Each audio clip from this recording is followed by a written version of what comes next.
trasformò in un ufficio di presentazione con un bel numero di impiegati. La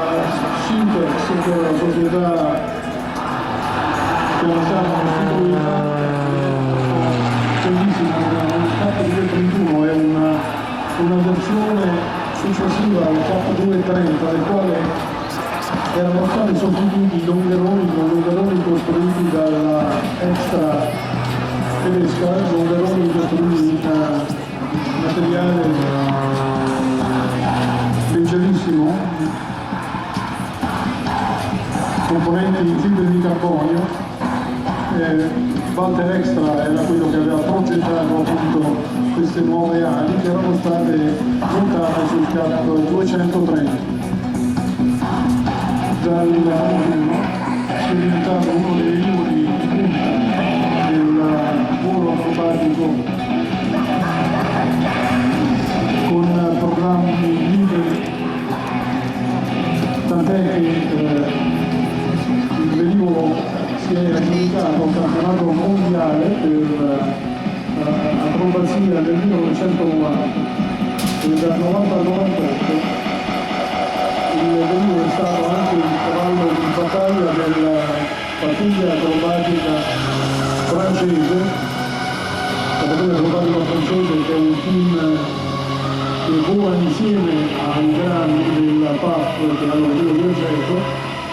e con questa scuola di alta acrobazia i piloti militari che riescono a partecipare poi a nome dell'Armée de l'Air, cioè dell'aeronautica militare francese, ai campionati mondiali. Naturalmente per aumentare le prestazioni nel 91 le ali a fibra di carbonio sono state montate nel CAP 231 che si è evoluto fino al 1994, mentre la costruzione della fusoliera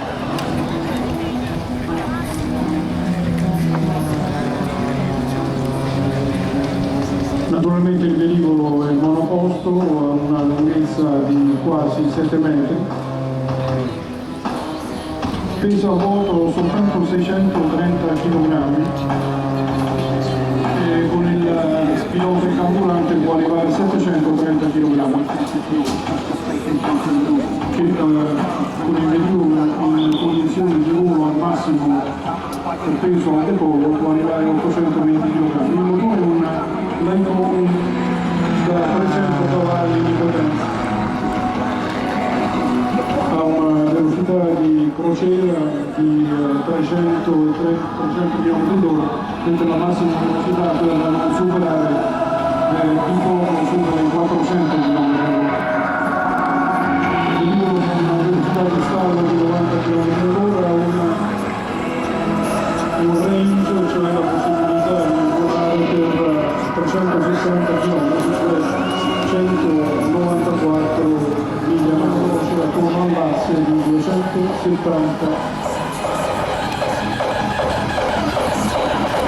gradi al secondo. Il carburante totale che imbarca è di circa 65 litri. Il CAP 231 viene utilizzato anche da pattuglia speciale, pattuglia francese, quella dell'equipe de voltige dell'Armée de l'Air, viene utilizzato anche da altri acrobati che assieme agli extra 300, al CAP 221 e agli extra 300 sono quelli che attualmente dominano i cieli dell'acrobazia singola con programmi liberi.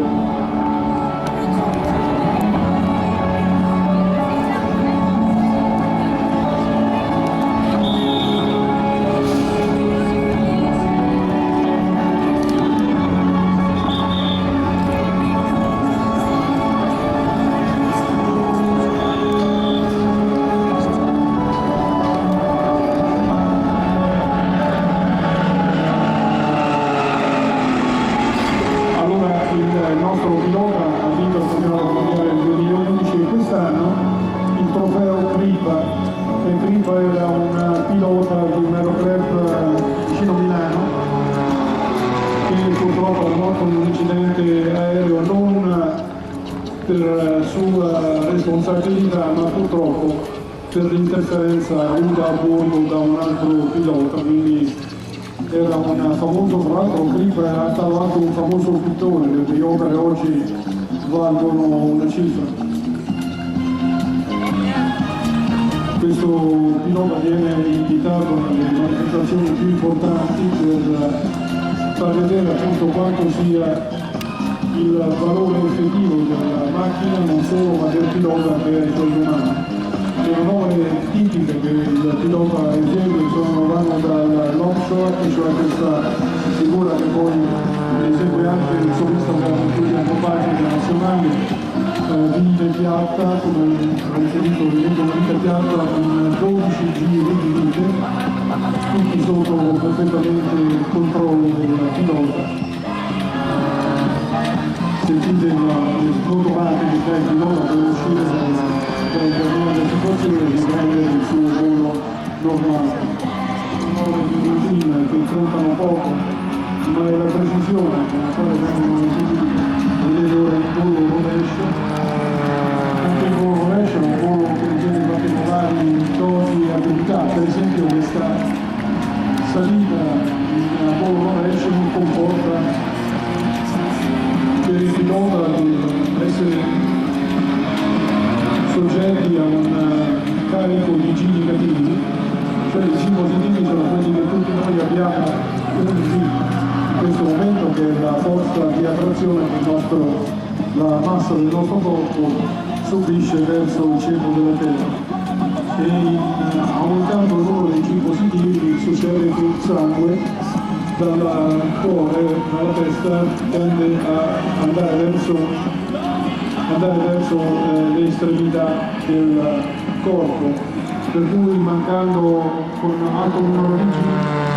questo passaggio in modo all'interno, anche questo richiede grande manovrabilità. E quindi diciamo che un pilota che subisce 6, 7, 8 G vuol dire che aumenta di 6, 7, 8 volte il suo peso. E come dicevo, il sangue fluisce dalla testa verso gli arti inferiori e si può vedere quella che viene chiamata visione nera, perché gli occhi vengono privati del normale flusso di sangue e quindi non c'è più la percezione della visibilità. Vedete questo tornolio potente, eseguito con grande maestria, e mentre i G negativi sono quelli che portano il sangue dai piedi verso la testa.